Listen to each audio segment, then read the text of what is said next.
എല്ലാവർക്കും നമസ്കാരം. എല്ലാവർക്കും ശ്രുതീസ് ലേണിംഗ് സ്കൂളിലേക്ക് സ്വാഗതം. എങ്ങനെ പോകുന്നു എല്ലാവരുടെയും പഠനം? ടെൻഷൻ ഉണ്ടോ? ടെൻഷൻ വേണ്ട കേട്ടോ. എന്തായാലും നമ്മൾ ഇത്രയൊക്കെ പഠിച്ചിട്ടുള്ള ആൾക്കാരല്ലേ, തീർച്ചയായിട്ടും നിങ്ങൾക്ക് നല്ല രീതിയിൽ പെർഫോം ചെയ്യാൻ പറ്റും കേട്ടോ. ഓക്കെ, അപ്പൊ നമ്മൾ ഇന്നത്തെ ഈ ഒരു ക്ലാസ് കൊണ്ട് ഉദ്ദേശിക്കുന്നത്, നമ്മൾ പറയില്ലേ എക്സാമിന് മുമ്പ് വേഗം നമ്മൾ കുറച്ച് ഇമ്പോർട്ടന്റ് ആയിട്ടുള്ള കാര്യങ്ങളൊക്കെ ഇങ്ങനെ നോക്കില്ലേ, അതിൽ പെട്ടിട്ടുള്ള കുറച്ച് കാര്യങ്ങളാണ് നമ്മളിന്ന് ഡിസ്കസ് ചെയ്യുന്നത്. ഓക്കെ, വളരെ ഇമ്പോർട്ടന്റ് ആയിട്ടുള്ള എക്സാം പോയിന്റ് ഓഫ് വ്യൂവിൽ തീർച്ചയായിട്ടും ഇമ്പോർട്ടന്റ് ആയിട്ടുള്ള കാര്യങ്ങൾ, നിങ്ങൾ തെറ്റിക്കാൻ സാധ്യതയുള്ള കാര്യങ്ങൾ കൂടിയാണ് കേട്ടോ നമ്മൾ സെലക്ട് ചെയ്തിട്ടുള്ളത്. എന്റെ സൗണ്ട് ഒക്കെ ഇത്തിരി പോയിരിക്കുകയാണ്, എനർജി ലെവലൊക്കെ കുറച്ച് കുറവായിരിക്കും, എന്നാലും ഒന്ന് കേട്ടു പോവാം. ഇതെല്ലാം വളരെ ഇമ്പോർട്ടന്റ് ആണ്, കേട്ട് പഠിച്ചിട്ട് തന്നെ പോകണം കേട്ടോ. അപ്പൊ നമുക്ക് ആദ്യത്തെ ഇമ്പോർട്ടന്റ് ആയിട്ടുള്ള പോയിന്റ് നോക്കാം. ഈ ലൈ എന്ന് പറഞ്ഞിട്ടുള്ള ആളെ ബേസ് ചെയ്തിട്ട് PSC ഒരുപാട് തവണ എക്സാംസിന് ചോദിച്ചിട്ടുണ്ട്, PYQ ആണ്. അപ്പൊ ലൈ എന്ന് പറഞ്ഞാല് നുണ പറയുക അല്ലെങ്കിൽ കള്ളം പറയുക. അതിന്റെ V2 ഫോം എന്താ? Laid, laid. ജസ്റ്റ് ഓർത്ത് വെക്കുക, നുണ പറഞ്ഞു കഴിയുമ്പോൾ നമുക്ക് ചിലപ്പോ ഇടി കിട്ടും അല്ലെ. അപ്പൊ ഇടിയുള്ള ലൈഡ് ആണ് ഇതിന്റെ V2ഉം V3 ഫോമും എന്നുള്ളത് ഓർത്ത് വെക്കുക. അപ്പൊ നുണയാണ് കേട്ടോ ഈ പറഞ്ഞിട്ടുള്ള ലൈ. ഓക്കെ അല്ലേ? ഇനി അതേപോലെ തന്നെ വേറൊരു ലൈ ഉണ്ട്.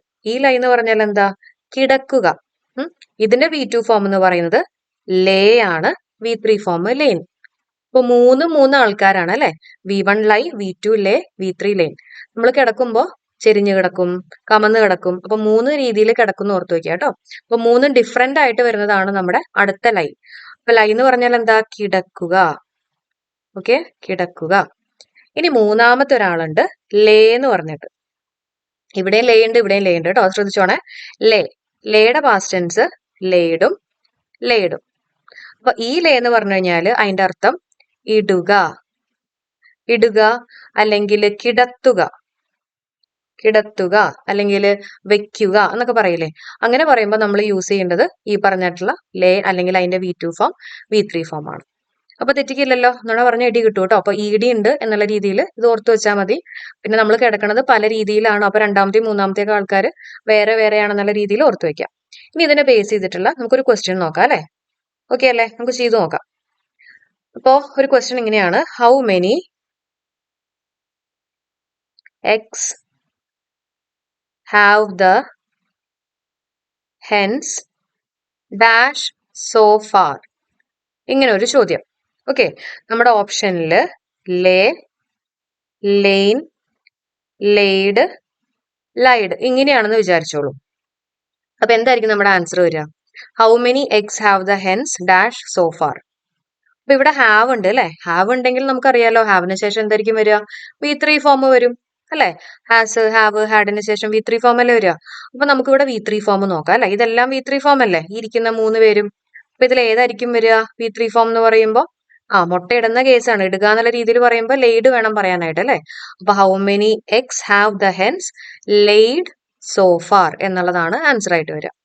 മനസ്സിലാവുന്നുണ്ടല്ലോ? ഇത് ഇമ്പോർട്ടന്റ് ആണ് കേട്ടോ, ചോദിക്കാം. ഒരുപാട് തവണ PSC തന്നെ ചോദിച്ചിട്ടുണ്ട്. നമ്മൾ തെറ്റിക്കാനുള്ള സാധ്യതയുണ്ട്. അപ്പൊ നല്ലപോലെ പഠിച്ചേക്കുക കേട്ടോ. അപ്പൊ നമുക്കിനി അടുത്ത കൺസെപ്റ്റിലേക്ക് പോവാം. ഓക്കെ, അതേപോലെ തന്നെ അടുത്ത ഒരു ഇമ്പോർട്ടന്റ് ആയിട്ടുള്ള ഒന്നാണ് ഹാങ്. ഈ പറഞ്ഞിട്ടുള്ള ഹാങ്ങിന്റെ പാസ്റ്റ് ടെൻസ് എന്താ നമ്മൾ പറയാ? V2 ഫോം നമുക്ക് ഹാങ്ഡും പറയാം, മറ്റേ ഞാൻ പറഞ്ഞുതരാം കേട്ടോ. V3 ഫോമും ഹാങ്ഡ് ആണ്. ഓക്കെ, ഈ ഹാങ്ങിന്റെ തന്നെ നമുക്ക് V2 ഫോം ഹങ് പറയാം, V3 ഫോമും ഹങ് പറയാം കേട്ടോ. അപ്പൊ എന്താണ് ഈ എപ്പോഴാ നമ്മൾ ഹാങ്ഡ് യൂസ് ചെയ്യുക, എപ്പോഴാ നമ്മൾ ഹങ് യൂസ് ചെയ്യുക എന്നൊക്കെ പറഞ്ഞുതരാം, ശ്രദ്ധിക്കാം. നമ്മളെ തൂക്കി കൊല്ലുക എന്നുള്ള രീതിയിൽ പറയുമ്പോൾ, തൂക്കി കൊല്ലുക എന്നുള്ള രീതിയിൽ പറയുമ്പോൾ ED ചേർത്തിട്ട് പറയണം. നമ്മൾ ആരെങ്കിലുമൊക്കെ തൂക്കി കൊന്നു കഴിഞ്ഞാൽ നമുക്ക് ഇടി കിട്ടും എന്നുള്ള രീതിയിൽ ഓർത്തു വെക്കാം. അപ്പൊ തൂക്കി കൊല്ലുക എന്നുള്ള രീതിയിൽ പറയുമ്പോഴാണ് ഹാങ്, ഹാങ്ഡ് ആയിട്ട് വരിക. ഓക്കെ, ഇനി തൂക്കി ഇടുക, നമ്മൾ എന്തെങ്കിലുമൊക്കെ തൂക്കിയിട്ടു എന്നൊക്കെ പറയില്ലേ, ഡ്രസ്സ് ഇപ്പൊ ഹാങ്ങറിൽ തൂക്കിയിട്ടു അങ്ങനെയൊക്കെ പറയുന്ന കേസുകൾ വരുമ്പോൾ എന്താ യൂസ് ചെയ്യേണ്ടത്? ഹങ് യൂസ് ചെയ്യണം. അപ്പൊ ഇത് തൂക്കിയിടുക, രണ്ടാമത്തേത് തൂക്കി ഇടുക എന്നുള്ള രീതിയിലും, അതേപോലെ തന്നെ ആദ്യത്തത് തൂക്കി കൊല്ലുക എന്നുള്ള രീതിയിലും യൂസ് ചെയ്യുന്നതാണ് കേട്ടോ. ഇതാണ് നമ്മുടെ സെക്കൻഡ് ടിപ്പ്. ഇത് ഓർത്ത് വെച്ചോണം, തെറ്റിക്കരുത്. ഓക്കെ, ഓക്കെ അല്ലേ? ക്ലിയർ ആവുന്നുണ്ടല്ലോ അല്ലെ? അപ്പൊ ഇനി നമുക്ക് അടുത്ത് നോക്കാം. അടുത്ത ഇമ്പോർട്ടന്റ് ആയിട്ടുള്ള ഒരു ടിപ്പാണ് വുഡ് റാദർ വെച്ചിട്ടുള്ളത്. Would rather. ഓക്കെ, അപ്പോ ടിപ്പ് നമ്പർ 3. ഒരു എക്സാമ്പിൾ പറയുകയാണെങ്കിൽ, I would rather swim than study. Okay, അപ്പൊ വുഡ് റാദറിന് ശേഷം നമ്മൾ എന്താ യൂസ് ചെയ്തേ? Base form of the verb ആണ് യൂസ് ചെയ്തത്, V1 ഫോം ആണ് യൂസ് ചെയ്തത്. അല്ലെ? വുഡ് റാദറിന് ശേഷം സ്വിമ്മോ അല്ലെങ്കിൽ ഡാൻസ് അല്ലെങ്കിൽ എസ് ഒന്നും ചേർക്കാത്ത ഫോമാണ് നമ്മൾ യൂസ് ചെയ്തത് അല്ലെ? ഇനി അവിടെ തന്നെ പഠിക്കേണ്ട വേറൊരു കാര്യമുണ്ട്. ഈ വുഡ് റാദറിന് ശേഷം ഓക്കെ ഒരു ഒബ്ജക്റ്റും കൂടെ വന്നു എന്ന് വിചാരിച്ചോളൂ. ഇപ്പൊ ഐ വുഡ് റാദർ യു ഒരു ഒബ്ജക്റ്റും കൂടെ വന്നു എന്ന് വിചാരിച്ചോ. അപ്പൊ നമ്മുടെ റൂള് മാറുക. അപ്പൊ നമ്മള് V1 അല്ല യൂസ് ചെയ്യേണ്ടത്. എന്ത് യൂസ് ചെയ്യണം? V2 ഫോം യൂസ് ചെയ്യണം. മനസ്സിലായോ? ഇപ്പൊ ഗോയാണെങ്കിൽ വെന്റ് എന്ന് വേണം പറയാനായിട്ട്. I would rather you went എന്ന് വേണം പറയാൻ. ഇതിങ്ങനെ പറഞ്ഞു നോക്കുമ്പോൾ I would rather you go അങ്ങനെ പറയുമ്പോൾ കുറച്ചും കൂടി രസമൊക്കെ തോന്നും. പക്ഷെ നമ്മുടെ ഗ്രാമറിൽ റൂൾ ഉണ്ട് കേട്ടോ. ആ റൂൾ അനുസരിച്ചിട്ട് വേണം പറയാനായിട്ട്. വുഡ് റാദറിന് ശേഷം വെറുതെ ആണെങ്കിൽ നമ്മൾ എന്ത് യൂസ് ചെയ്യും? V1 ഫോം യൂസ് ചെയ്യും. വുഡ് റാദറിന് ശേഷം ഒരു ഒബ്ജക്റ്റ് ഉണ്ടെങ്കിൽ നമ്മൾ എന്ത് യൂസ് ചെയ്യണം? V2 ഫോം യൂസ് ചെയ്യണം. മനസ്സിലായില്ലേ? ഇപ്പൊ മൂന്നാമത്തെ റൂൾ ഓക്കെ അല്ലേ? പഠിച്ചു പോകുന്നുണ്ടല്ലോ. ഇനി നമുക്ക് നാലാമത്തെ നോക്കാം. ഓക്കെ, ടിപ്പ് നമ്പർ 4 നമ്മുടെ ഇൻ കേസിന്റെ റൂളാണ് കേട്ടോ. ഇൻ കേസ് ഇൻ കേസിന്റെ മുമ്പിൽ V1 ആണെങ്കിൽ ഇൻ കേസിന് ശേഷവും നമ്മൾ V1 ആണ് സാധാരണ യൂസ് ചെയ്യാറ്. ഓക്കെ, അതേപോലെ തന്നെ ഇൻ കേസിന് മുമ്പിൽ V2 ഫോം ആണെങ്കിൽ ഇൻ കേസിന് ശേഷം V2. ഇനി ഇൻ കേസിന് മുമ്പിൽ ഫ്യൂച്ചർ ടെൻസ് ആണെങ്കിൽ, അതായത് വില്ല് വെച്ചിട്ടോ ഷാല് വെച്ചിട്ടോ അങ്ങനെയുള്ള ഫ്യൂച്ചർ ടെൻസ് ആണെങ്കിൽ ഇൻ കേസിന് ശേഷം നമ്മൾ യൂസ് ചെയ്യുന്നത് V1 ആണ്. അതായത് ഫ്യൂച്ചറും പ്രസന്റും തമ്മിൽ റിലേഷൻ ഉണ്ട്. ഫ്യൂച്ചറും പാസ്റ്റും തമ്മിൽ റിലേഷൻ നമ്മൾ പറയാറില്ല കേട്ടോ. ഫ്യൂച്ചർ ഉണ്ടെങ്കിൽ അതിന്റെ കൂടെ പ്രസന്റ് ആയിരിക്കും കൂടുതൽ ഉണ്ടാവുക എന്നുള്ളത് ഓർത്ത് വെക്കാം. നമുക്ക് ഇതിനെ ബേസിട്ട് ഒരു ക്വസ്റ്റ്യൻ നോക്കാം അല്ലെ. ഇപ്പൊ I rote down her phone number in case dash. Forgot ആണോ വരിക, ഫോർഗെറ്റ് ആണോ വരിക? എന്താ വരിക? ഫോർഗോട്ട് എന്ന് വരും കേട്ടോ. In case I forgot it എന്നുള്ളതാണ് ആൻസർ ആയിട്ട് വരിക. അപ്പൊ ഇൻ കേസിന്റെ മുമ്പിൽ V2 ഫോം, റോട്ട് എന്ന് പറയുന്ന V2 ഫോം ആണ്. ഇൻ കേസിന് ശേഷം എന്ത് വന്നു? V2 ഫോം വന്നു. അതേപോലെ തന്നെ ഇൻ കേസിന്റെ ഫ്രണ്ടില് V1 ആണെങ്കിൽ അല്ലെങ്കിൽ ഫ്യൂച്ചർ ആണെങ്കിൽ കേട്ടോ ഇൻ കേസിന് ശേഷം എന്ത് വരും? V1 ഫോം ആയിരിക്കും യൂസ് ചെയ്യുക. മനസ്സിലായല്ലോ റൂള്? നിങ്ങൾക്ക് അറിയാവുന്ന കാര്യം തന്നെയായിരിക്കും. ജസ്റ്റ് ഒന്ന് ഓടിച്ചു വിട്ടേക്കാം. ഇനി അതേപോലെ തന്നെ നമ്മുടെ നീഡിന്റെ റൂൾ ഉണ്ട്. നീഡ് ക്വസ്റ്റ്യൻ ടാഗിൽ വരുന്നൊരു കേസാണ്. അതായത് ഇപ്പൊ ഇങ്ങനെ ഒരു ചോദ്യം, ദേ നീഡ് സം മണി.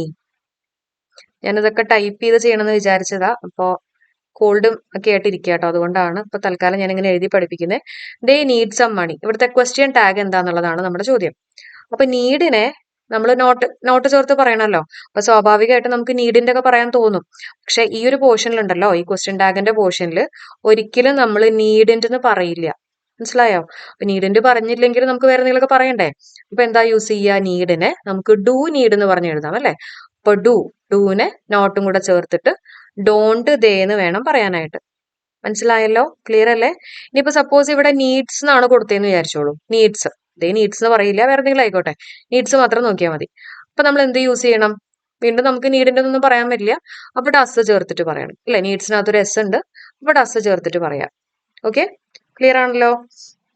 അപ്പൊ ഇങ്ങനെയുള്ള കാര്യങ്ങൾ. ഇനി നീഡഡ് ഇങ്ങനെയാണ് കൊടുത്തതെന്ന് വിചാരിച്ചോളൂ. ക്വസ്റ്റ്യൻ ടാഗ് എന്തായിരിക്കും? ഇഡി ഉണ്ടെങ്കിൽ നമുക്കറിയാം പാസ്റ്റ് ടെൻസ് ആണ് അല്ലെ. V2 നമ്മൾ ഡിഡ് ചേർത്തിട്ട് പറയാം, അല്ലെങ്കിൽ നോട്ട് ഡിഡിന്റ് എന്നുള്ള രീതിയിൽ പറയാം. ഈ കാര്യങ്ങൾ നല്ലപോലെ മനസ്സിലാക്കി വെച്ചേക്കാം കേട്ടോ. ഓക്കെ അല്ലേ? അപ്പൊ നമുക്കിനി അടുത്ത കാര്യം നോക്കാം അല്ലെ. അടുത്ത ഇമ്പോർട്ടന്റ് ആയിട്ടുള്ള പോയിന്റ് നോക്കാം. ഇപ്പൊ suppose dancing is her hobby. ഈ ഡാൻസിങ് എന്ന് പറയുന്നത് എന്താ? ഡാൻസിങ് എന്ന് പറയുന്നത് ജെറൻഡ് ആണെന്ന് നിങ്ങൾക്ക് അറിയാം അല്ലെ. ഓക്കെ, ഇപ്പോ കാരണം ഇവിടെ നൃത്തം എന്നുള്ളതാണ് ഉദ്ദേശിച്ചിട്ടുള്ളത് അല്ലെ. ഇപ്പോ ഷീ ഈസ് ഡാൻസിങ് എന്ന് പറഞ്ഞു കഴിഞ്ഞാൽ അത് പ്രസന്റ് പാർട്ടിസിപ്പിൾ ആണ്. ഒരു ക്രിയ എന്നുള്ള രീതിയിൽ പറയുമ്പോൾ എന്തായിട്ട് വരും? പ്രസന്റ് പാർട്ടിസിപ്പിൾ ആയിട്ട് വരും. ഓക്കെ, അതേസമയം ഒരു നൗൺ രീതിയിൽ പറയുമ്പോൾ എന്തായിട്ട് വരും? അത് ജെറൻഡ് ആണ് അല്ലെ. ഓക്കെ ആണല്ലോ. ഇനി അടുത്ത് നോക്കാം. അടുത്തത് നമ്മുടെ വുഡ് യു മൈൻഡ് ആണ്. വുഡ് യു മൈൻഡ് അതേപോലെ തന്നെ ഡു യു മൈൻഡ്. ഈ രണ്ടാൾക്കാരും ശ്രദ്ധിക്കുക കേട്ടോ. വുഡ് യു മൈൻഡ് അതേപോലെ തന്നെ ഡു യു മൈൻഡിന് ശേഷം നമ്മൾ സാധാരണ ജെറൻഡ് ആണ് യൂസ് ചെയ്യുക കേട്ടോ. ജെറൻഡ് എന്ന് പറയുമ്പോൾ ING ഫോം ചേർത്തിട്ട് പറയും. Would you mind reading this book അല്ലെങ്കിൽ do you mind reading this book എന്നാണ് പറയാ. പക്ഷെ അവിടെയും വേറൊരു കാര്യമുണ്ട്. ഇപ്പൊ വുഡ് യു മൈൻഡിന് ശേഷം ഒരു ഇഫ് കണ്ടീഷൻ ഉണ്ടെന്ന് വിചാരിച്ചോ. Would you mind if I if condition ഉണ്ടെന്ന് വിചാരിക്കാം. ഓക്കെ, അപ്പൊ അങ്ങനെ വന്നു കഴിയുമ്പോൾ നമ്മുടെ വുഡ് എന്ന് പറയുന്നത് V2 അല്ലേ, വില്ലിന്റെ പാസ്റ്റ് ടെൻസ് അല്ലേ വുഡ്. അപ്പൊ ഐക്ക് ശേഷവും V2 ഫോം തന്നെ യൂസ് ചെയ്യണം, ജെറന്റ് അല്ല യൂസ് ചെയ്യാം. പറഞ്ഞു മനസ്സിലായോ? അതായത് വുഡ് യു മൈൻഡ് റീഡിംഗ് എന്ന് പറയാം, കാരണം വുഡ് യു മൈൻഡിന് ശേഷം ഇഫ് ഒന്നും ഇല്ല, അപ്പൊ നമുക്ക് ജെറന്റ് യൂസ് ചെയ്യാം. പക്ഷേ വുഡ് യു മൈൻഡിന് ശേഷം ഇഫ് കണ്ടീഷൻ വരുമ്പോൾ മാത്രമാണ് ഈ പറഞ്ഞിട്ടുള്ള കാര്യം. പ്രത്യേകിച്ച് ഒന്നുമില്ല, ഇവിടെ V2 ആയതുകൊണ്ട് ഇഫിന് ശേഷവും V2 യൂസ് ചെയ്യാം. Would you mind if I went there എന്ന് വേണമെങ്കിൽ പറയാം. ഓക്കെ, അതേപോലെ തന്നെ do you mind, do you മൈൻഡിന് ശേഷം ഇഫ് കണ്ടീഷൻ വന്നു കഴിഞ്ഞാൽ എന്താ ചെയ്യുക? നമ്മൾ സാധാരണ ഡു യു മൈൻഡിന് ശേഷം ജെറന്റ് ആണ് യൂസ് ചെയ്യുക. പക്ഷെ ഇതേപോലെ ഇഫ് കണ്ടീഷൻ വന്നു കഴിയുമ്പോൾ ഡു എന്ന് പറയുന്നത് പ്രസന്റ് അല്ലേ, അപ്പൊ പ്രസന്റ് ആയിട്ടുള്ള ആൻസർ പറയാം. Do you mind if I go there അല്ലെ, പ്രസന്റ് ആയതുകൊണ്ട് തന്നെ നമ്മളിവിടെ പ്രസന്റ് യൂസ് ചെയ്യാം. അപ്പൊ ഈ ഒരു റൂൾ എല്ലാവർക്കും മനസ്സിലായല്ലോ അല്ലെ? വുഡ് യു മൈൻഡ് അല്ലെങ്കിൽ ഡു യു മൈൻഡിന് ശേഷം നമ്മൾ സാധാരണ ജെറന്റ് ആണ് യൂസ് ചെയ്യുക. പക്ഷെ ഇഫ് കണ്ടീഷൻ വരുമ്പോൾ കാര്യങ്ങൾ മാറി. അപ്പൊ നമ്മൾ വുഡ് പാസ്റ്റ് ടെൻസ് ആയതുകൊണ്ട് തന്നെ ഇഫിന് ശേഷം V2 ഫോം യൂസ് ചെയ്തു. ഡു പ്രസന്റ് ആയതുകൊണ്ട് തന്നെ ഇഫിന് ശേഷം V1 ഫോം യൂസ് ചെയ്തു. ക്ലിയർ അല്ലേ? ഓക്കെ, അങ്ങനെയാണെങ്കിൽ വേറൊരു ചോദ്യം. ഇതെല്ലാം ഇമ്പോർട്ടന്റ് ആയിട്ടുള്ള കൺസെപ്റ്റുകളാണ് കേട്ടോ. Okay, the chirping birds, okay, the chirping birds have become my friends. ഇങ്ങനെ ഒരു ചോദ്യം. ഇവിടെ ചിർപ്പിംഗ് എന്ന് പറയുന്നത് എന്താണെന്നാണ് ചോദിച്ചിട്ടുള്ളത്. പ്രസന്റ് പാർട്ടിസിപ്പിൾ ആണോ, പ്രസന്റ് പാർട്ടിസിപ്പിൾ ആണോ, അതോ ജെറന്റ് ആണോ എന്നുള്ളതാണ് നമ്മുടെ ചോദ്യം. നമ്മൾ നേരത്തെ പറഞ്ഞു ING ഉള്ള ആൾക്കാരെ നമുക്ക് ഒന്നല്ലെങ്കിൽ പ്രസന്റ് പാർട്ടിസിപ്പിൾ എന്ന് പറയാം, അതേപോലെ തന്നെ ജെറന്റ് എന്ന് പറയാം. ഇതിൽ ഏതെങ്കിലും ഒരെണ്ണേ നമുക്ക് പറയാൻ പറ്റുള്ളൂ അല്ലെ. ഓക്കെ, വേറെ ഒന്നും വരുന്നില്ല കേട്ടോ ING ഉള്ള ആൾക്കാർ, അത് ആദ്യം മനസ്സിലാക്കുക. ഇനി ചിർപ്പിംഗ് ബേർഡ്സ് എന്ന് പറയുമ്പോൾ ഈ ചിർപ്പിംഗ് എന്ന് പറഞ്ഞാൽ എന്തായിട്ട് വരും? കലവില കൂട്ടുന്ന ബേർഡ്സ് അല്ലെ, അവര് ബഹളം വെച്ചുകൊണ്ടേയിരിക്കുകയാണ് അല്ലെ. ചിർപ്പിംഗ് ബേർഡ്സ്, ബഹളം വെച്ചുകൊണ്ടേയിരിക്കുന്ന ബേർഡ്സ്. അപ്പൊ ഒരു ക്രിയ അവിടെ നടന്നുകൊണ്ടിരിക്കുകയല്ലേ, ബഹളം വെച്ചുകൊണ്ടിരിക്കുകയാണ് അല്ലെ. അപ്പൊ നമ്മൾ അതിനെന്തായിട്ടാ പറയുക? അതിനെ പ്രസന്റ് പാർട്ടിസിപ്പിൾ ആയിട്ട് പറയണം. അല്ലാതെ സ്റ്റാർട്ടിങ് സബ്ജക്റ്റ് ആയിട്ട് വന്നതുകൊണ്ട് അത് എപ്പോഴും ജെറന്റ് ആവണം എന്നില്ല കേട്ടോ. അപ്പൊ മീനിങ് നല്ലപോലെ മനസ്സിലാക്കിയിട്ട് ചെയ്യാം. ചിർപ്പിംഗ് ബേർഡ്സ് അല്ലെ, അവര് ബഹളം വെച്ചുകൊണ്ടേയിരിക്കുന്ന ബേർഡ്സ് ആണ്. അതുകൊണ്ട് തന്നെ നമ്മൾ അതിനെങ്ങനെ പറയണം? പ്രസന്റ് പാർട്ടിസിപ്പിൾ ആയിട്ട് പറയണം. ഓക്കെ, മനസ്സിലായി എന്ന് വിചാരിക്കുന്നു കേട്ടോ. ഓക്കെ, ഇനി അടുത്ത് നോക്കാം. The athlete ran with great speed. Okay, the athlete ran with great speed. ഒരു അച്ചും കൂടി ഉണ്ട് കേട്ടോ. athlete ran with great speed. അപ്പൊ ഇതിനകത്ത് വിത്ത് ഗ്രേറ്റ് സ്പീഡ് എന്ന് പറയുന്നത് എന്തായിട്ട് വരും? പറയാൻ പറ്റുമോ? എന്തായിട്ട് വരും? അത്ലറ്റ് റാൻ, ഓടി. എങ്ങനെ ഓടി? അപ്പൊ നമുക്ക് മനസ്സിലായി, ഒരു വെർബിനെ കുറിച്ച് ഡിസ്ക്രൈബ് ചെയ്യുന്ന കുറച്ച് ആൾക്കാരാണ് ഇവിടെ ബ്രാക്കറ്റിൽ കൊടുത്തിട്ടുള്ളത് അല്ലെ. ശരിയല്ലേ? എങ്ങനെയാ ഓടിയിട്ടുള്ള? റാനിനെ കുറിച്ചാണ് ഇവിടെ പറഞ്ഞിട്ടുള്ളത്. വിത്ത് ഗ്രേറ്റ് സ്പീഡ്, നല്ല സ്പീഡോടെ ഓടി എന്നുള്ളതാണ് പറഞ്ഞിട്ടുള്ളത്. അപ്പോ ഈ വിത്ത് ഗ്രേറ്റ് സ്പീഡ് എന്ന് പറയുന്നത് എന്തായിട്ട് വരും? അപ്പൊ നമുക്ക് ആഡ്വർബ് ആണെന്ന് മനസ്സിലായി, കാരണം വെർബിനെ കുറിച്ച് ഡിസ്ക്രൈബ് ചെയ്തിട്ടുള്ള എന്തോ ആണ് അല്ലെ. അപ്പൊ ആഡ്വർബിന് എന്തായിട്ട് വരും? ആഡ്വർബ് ഫ്രേസ് ആയിട്ട് വരും. ഫ്രേസ് എന്ന് പറഞ്ഞാൽ എന്താ? ഫ്രേസ് എന്ന് പറഞ്ഞു കഴിഞ്ഞാല് അവിടെ സബ്ജക്റ്റ് വെർബ് കോമ്പിനേഷൻ ഇല്ല. നമുക്ക് ആലോചിക്കാൻ സുഖമാണ്, കാരണം നമ്മൾ ഫ്രേസൽ വെർബ് പറയില്ലേ.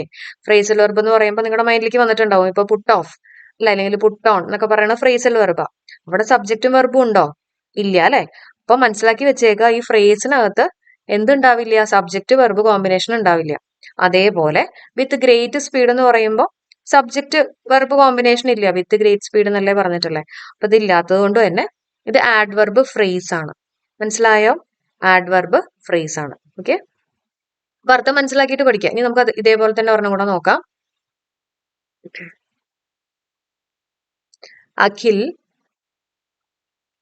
who is a good friend of mine.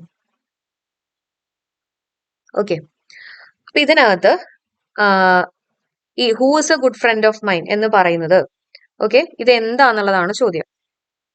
പറയാൻ പറ്റുമോ? അഖിലിനെ കുറിച്ചാണ് ഇവിടെ ഡിസ്ക്രൈബ് ചെയ്തിട്ടുള്ളത്. അഖിൽ എങ്ങനെയുള്ളതാണ്? Who's a good friend of mine എന്നുള്ളതാണ് പറഞ്ഞിട്ടുള്ളത്. ഓക്കെ, അപ്പോ ഒരു നൗണിനെ കുറിച്ച് വിശേഷിപ്പിച്ചിട്ടുള്ള ഒരു ഗ്രൂപ്പ് ഓഫ് വേർഡ്സ് ആണ് ഇവിടെ കൊടുത്തിട്ടുള്ളത് അല്ലെ.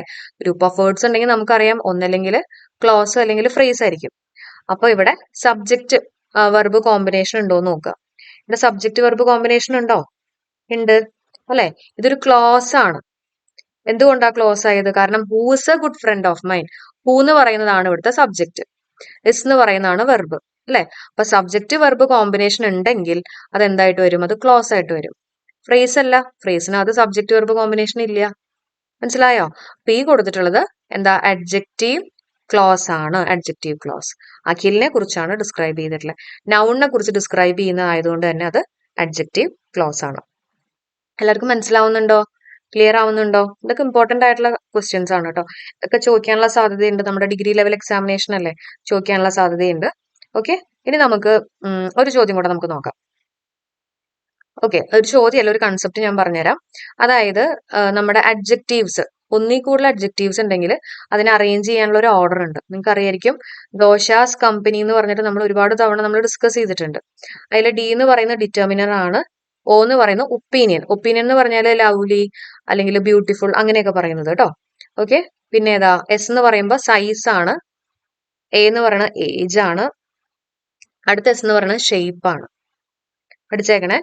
പിന്നെ സി എന്ന് പറയുന്ന കളറ്, ഒ എന്ന് പറയുന്നത് ഒറിജിൻ, എം എന്ന് പറയുന്നത് മെറ്റീരിയൽ, പി എന്ന് പറയുന്നത് പർപ്പസ് ആണ്. മനസ്സിലായല്ലോ? ഇതിന്റെയൊക്കെ ഞാൻ ഡീറ്റെയിൽഡ് ക്ലാസ് ചെയ്തിട്ടുണ്ട്. ജസ്റ്റ് ഒന്നും കൂടെ ഒന്ന് റിവൈസ് ചെയ്യണമെന്ന് മാത്രം. ഒറ്റ സെക്കൻഡ്.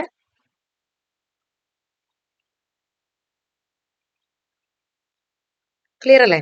അപ്പൊ ഡിറ്റർമിനർ, പിന്നെ ഒപ്പീനിയൻ, പിന്നെ size, age, shape, colour, origin, material, purpose. ഇതാണ് നമ്മുടെ അഡ്ജക്റ്റീവ്സിന്റെ ഓർഡർ. ഒന്നിൽ കൂടുതൽ അഡ്ജക്റ്റീവ്സ് വരികയാണെങ്കിൽ ഈ ഒരു ഓർഡർ അനുസരിച്ചിട്ട് വേണം അതിനെ അറേഞ്ച് ചെയ്യാനായിട്ട് കേട്ടോ.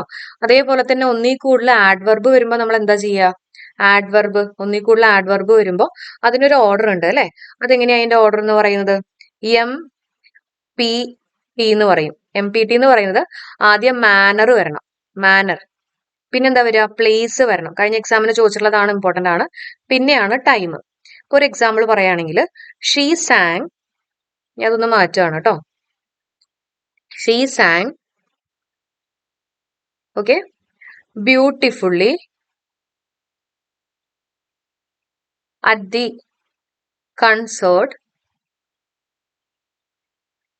Last night. ഇപ്പൊ ഇങ്ങനെ ഒരു ചോദ്യം ഇവിടെ ശ്രദ്ധിക്കുക. ഷീ സാങ്, അവൾ പാടി അല്ലെ? വെർബാണ്. എങ്ങനെ പാടി? വളരെ ബ്യൂട്ടിഫുൾ ആയിട്ട്. അപ്പൊ ഇവിടെ മാനർ പറഞ്ഞിട്ടുണ്ട്. മാനർ എങ്ങനെ? ഓക്കെ, ഇനി എവിടെ വെച്ചിട്ട്? പ്ലേസ് അല്ലെ? ഒരു പ്ലേസ് ആണ് ഇവിടെ കൊടുത്തിട്ടുള്ളത്, കൺസേർട്ട്. പിന്നെ എപ്പോഴാ? ടൈം എപ്പോഴാ? നൈറ്റ് ആണ് അല്ലെ? അപ്പൊ ഇതേപോലെ മാനർ, പ്ലേസ്, ടൈം എന്നുള്ളതാണ് നമ്മുടെ ആഡ്വർബിന്റെ ഒരു ഓർഡർ എന്ന് പറയുന്നത്. ഇതും എല്ലാവരും നല്ല പോലെ മനസ്സിലാക്കി വെക്കുക. വീണ്ടും ചോദിക്കാനുള്ള ചാൻസ് ഉണ്ട് കേട്ടോ. ഇനി വേറൊരു എക്സാമ്പിൾ, ഇതല്ല കേട്ടോ, ഇനി വേറൊരു ടിപ്പാണ്. The peacock dances gracefully. ഇങ്ങനെ ഒരു ക്വസ്റ്റ്യൻ ഉണ്ടെന്ന് വിചാരിച്ചോളൂ. ഇതിൽ അഡ്ജക്റ്റീവ് കണ്ടുപിടിക്കാൻ പറയുമ്പോൾ എന്തായിരിക്കും അഡ്ജക്റ്റീവ് ആയിട്ട് വരണേ? എന്താ വരുന്നത്? എൽ വൈ വെച്ചിട്ട് അവസാനിക്കുന്നത് ആഡ്വർബ് ആണ്. എനിക്ക് തോന്നുന്നു മിക്കവാറും ഇത് തന്നെയായിരിക്കും എല്ലാവരും പറയാൻ സാധ്യത. എൽ വൈ വെച്ച് അവസാനിക്കുന്ന മിക്കവാറും അത് ആഡ്വർബ് ആയിട്ട് വരും. എങ്ങനെയാ ഡാൻസ് ചെയ്ത്? ഗ്രേസ്ഫുള്ളി ആയിട്ട് അല്ലെ? അപ്പോ വെർബിനെ കുറിച്ച് ഡിസ്ക്രൈബ് ചെയ്തിട്ടുള്ളതല്ലേ ഇവിടെ ഗ്രേസ്ഫുള്ളി. അപ്പൊ അതുകൊണ്ട് തന്നെ അത് ആഡ്വർബ് ആണ്. ഇനി പീകോക്ക് എന്ന് പറയുന്നതാണ് ഇവിടുത്തെ നൗൺ അല്ലെ? അപ്പൊ ദ പീകോക്ക്, ഈ പീകോക്ക്. അപ്പോ നൗണിനെ കുറിച്ച് വിശേഷിപ്പിക്കുന്ന വേർഡ് ആണ് ദ. അപ്പൊ ദ ആണ് ഇവിടുത്തെ അഡ്ജക്റ്റീവ് ആയിട്ട് വരിക. ഈ കാര്യം മനസ്സിലാക്കി വെക്കുക കേട്ടോ. അപ്പോ ഇതൊരു ചെറിയൊരു ക്ലാസ് ആണ്. എന്റെ സൗണ്ട് കാര്യങ്ങളൊക്കെ പോയിരിക്കുകയാണ്. അപ്പൊ എനിക്കറിയാം കുറച്ച് എനർജി ലെവലൊക്കെ കുറഞ്ഞിട്ടുണ്ടാവും. എന്നാലും പറ്റുന്ന രീതിയിൽ നിങ്ങൾ ഇതും കൂടെ ഒന്ന് പഠിച്ച് ലാസ്റ്റ് മിനിറ്റ് റിവിഷൻ ആയിട്ട് കാണാം കേട്ടോ. അപ്പൊ താങ്ക് യു സോ മച്ച്. നിങ്ങൾക്ക് വേറെ എന്തെങ്കിലും ഹെൽപ്പ് വേണമെങ്കിൽ നിങ്ങൾക്ക് കമന്റ് ചെയ്യാം. നമുക്ക് നോക്കിയിട്ട് ചെയ്യാം കേട്ടോ. അപ്പൊ ലൈക്ക് ചെയ്യാനും നിങ്ങളുടെ ഫ്രണ്ട്സിനൊക്കെ ഷെയർ ചെയ്യാനും കൂടെ മറക്കണ്ട. Thank you so much. Have A nice day.